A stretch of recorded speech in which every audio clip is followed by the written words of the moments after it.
The blinding headlights in my rearview mirror were the last thing I saw before my world violently spun out of control. I am Violet, 28 years old, and I never imagined my own sister would leave me to die in a frozen ditch. I was driving my silver sedan through the heavy snow of Milwaukee when I pressed the brake pedal at a sharp curve. But the car accelerated instead of stopping. The vehicle crashed through the guardrail and plummeted into the ravine below while I screamed in terror until the airbag knocked me unconscious. Through my fading vision, I saw the black SUV pull over, and my sister Daphne stepped out to stare down at my wreckage for several minutes to ensure I was trapped before she finally called for help. She did not even stay at the hospital to check if I survived the surgery, but simply tossed my purse at the reception desk and walked away without signing a single paper. 5 days later, Daphne returned to the front desk, wearing a luxurious coat and shouting with a performative display of panic to ask where I was. She slammed her hand on the counter and screamed, "Where is my sister Violet?" The nurse looked at her with cold eyes and delivered a single sentence that made Daphne freeze in absolute terror. What exactly did the nurse say to wipe that arrogant smile off my sister's face forever? Hit the subscribe button and ring the bell so you do not miss the satisfying revenge in the next part. The steady beeping of the heart monitor was the only sound that welcomed me back from the dead after 24 hours in a coma. I tried to open my eyes, but the harsh fluorescent lights above forced them shut again immediately, while a throbbing pain pulsed through my skull. A middle-aged doctor with a kind face noticed I was stirring and stepped closer to check my pupil response with a small flashlight. He informed me with a relieved smile that I had suffered only a mild concussion because the airbag had deployed at the perfect second to cushion the impact. He explained that although my body was covered in severe bruising and I needed rest, there were no internal injuries or life-threatening complications that required surgery. I tried to sit up, but a wave of dizziness pushed me back against the pillows while I scanned the sterile room for a familiar face. A young nurse who was adjusting my IV drip looked at me with an expression that combined pity with professional detachment. She hesitated for a moment before telling me that absolutely no one had come to the emergency room with me yesterday, nor had anyone called to check on my status. She explained that the woman who dropped me off had left my purse at the front desk without providing any insurance information or even a contact number for emergencies before disappearing. I felt a cold knot tighten in my stomach as I realized I had been completely abandoned in my most vulnerable moment by the only family I had left. I asked the nurse if I could borrow her tablet since my own phone was missing from my personal effects and I needed to contact my workplace. My fingers trembled uncontrollably as I logged into my personal email account to check for any urgent messages regarding my absence. The inbox was flooded with high-priority security notifications from the private bank that managed our family assets. I opened the banking application and gasped when I saw a series of pending transactions that were waiting for administrator approval. There were 3 separate requests to liquidate a significant portion of the family trust fund that my parents had left under my supervision just hours after my accident. A chilling realization washed over me as I stared at the timestamps on those unauthorized transfer requests. My mind flashed back to a tense conversation I had with Daphne just last week in the kitchen of our shared home. She had been unusually insistent that my sedan needed a full brake service before the heavy winter snowstorms hit Milwaukee. I remembered how she demanded to take my vehicle to a specific garage on the outskirts of town instead of our usual certified mechanic because she claimed they were offering a special discount. She had taken my keys with a strange eagerness and returned the car later that evening claiming everything was in perfect working order. Snorts. The pieces of this horrifying puzzle finally snapped into place with clarity as I looked at the ceiling. The brake failure was not a mechanical coincidence, but a calculated attempt to eliminate the only obstacle between her and the money. Daphne was drowning in gambling debts, and she knew the only way to access the trust fund was to remove me as the trustee permanently. She did not just leave me here to teach me a lesson about control.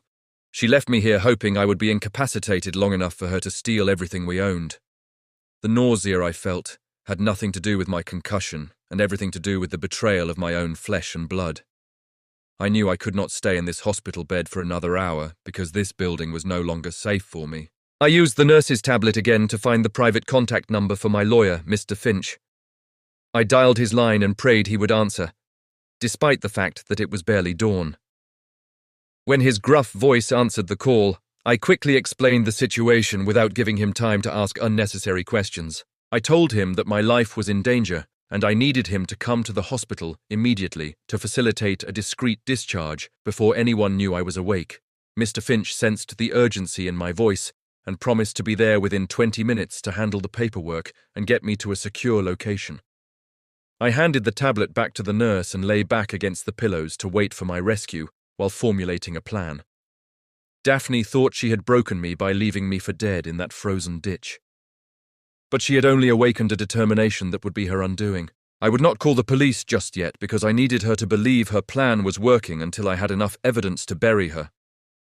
The sister she knew died in that crash, and the woman who woke up was ready to go to war.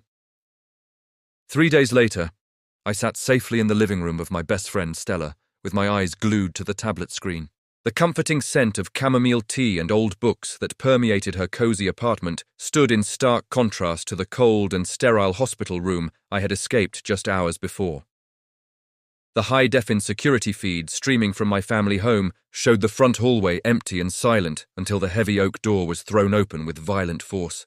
I watched as Daphne stormed into the foyer with a look of sheer panic that distorted her usually composed features into something unrecognizable and ugly. She was breathing heavily as she slammed the door behind her and leaned against it for a moment as if her legs could no longer support the weight of her deceit. It was clear that the terrifying news she had received from the nurse at the hospital had sent her spiraling into a state of absolute paranoia. She was no longer the grieving sister putting on a performance for the public, but a desperate criminal realizing the walls were closing in on her. Snorts. She pushed herself off the door and marched straight toward the Home Office with a singular purpose that confirmed every dark suspicion I had harbored since waking up from my coma. The hidden camera I had installed on the bookshelf between the encyclopedias captured her trembling hands as she rushed toward the wall safe where we kept the property deeds and family bonds. She punched the combination into the keypad with frantic, jerky movements and waited for the green light that would grant her access to my inheritance. I watched a grim smile touch my lips when the red light flashed repeatedly to deny her access to the documents she so desperately craved. She did not know that I had manually reset the digital code the night before our trip because my intuition had whispered that something was wrong with her behavior. Daphne screamed in frustration and kicked the heavy metal door of the safe before snatching her phone from her pocket to make a call. The high-definition audio picked up her heavy breathing as she waited for the person on the other end to pick up the line. Her voice was a mixture of terror and aggression as she shouted into the receiver, "Give me 2 more days! My sister isn't dead yet, but I'll find a way to get her signature. Don't touch me!" My heart turned to ice in my chest as those words confirmed that my death had been part of the negotiation she made with her creditors. I pressed the save button on the screen to secure the recording to a cloud server that only Mr. Finch and I could access. This was the undeniable proof of her financial motive that would link the tampered breaks to her desperate need for cash to pay off her gambling debts. She continued to pace around the office while arguing with the person on the phone before throwing a porcelain vase against the wall in a fit of rage. A porcelain cup was placed gently on the coffee table as Stella sat down beside me on the plush velvet sofa. She looked from the angry woman destroying my office on the screen to my stoic face with an expression of deep concern furrowing her brow. She took a deep breath before asking the question that had been plaguing her since I arrived at her doorstep.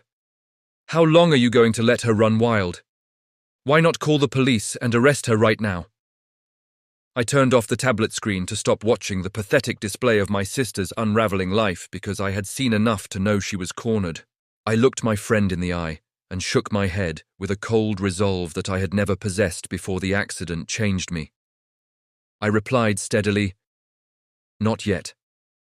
I want her to lose everything from her reputation to her freedom, not just an administrative fine.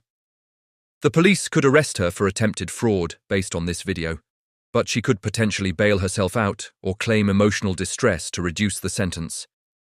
I needed her to dig a hole so deep that not even the best lawyers in Milwaukee could pull her out of it. She had tried to kill me for money, so I would ensure she lost every penny she ever hoped to touch before sending her to prison. The game had changed, and the predator who cut my brakes was about to realize she had become the prey. The next morning, the urgent ringing of the doorbell shattered the quiet peace of Stella's suburban apartment. I was sitting at the kitchen island nursing a cup of herbal tea while trying to ignore the persistent throbbing in my temples when the noise made me flinch. My best friend Stella exchanged a worried glance with me before walking over to the entryway to check the peephole on the heavy wooden door.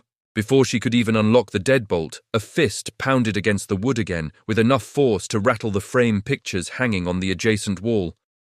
Stella barely cracked the door open before my sister Daphne pushed her way inside with the aggressive entitlement of someone who believed she owned the world. I watched her storm into the living room with a mixture of disbelief and dread as I realized my safe haven had been compromised so quickly.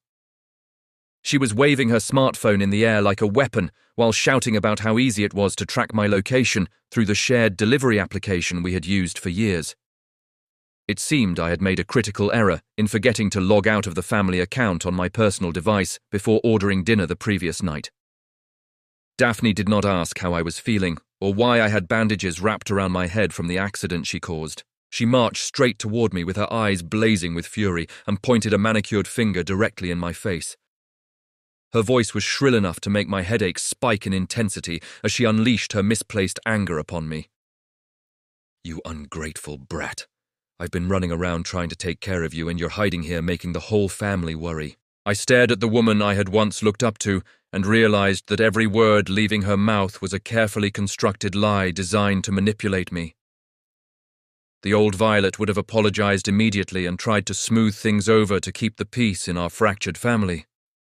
But the Violet who had been left to die in the snow was gone, replaced by someone cold and calculating.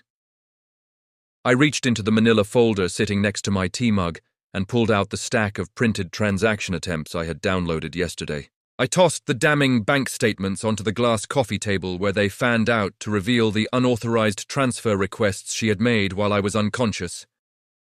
I looked her dead in the eye and kept my voice dangerously calm as I delivered the question that would strip away her facade.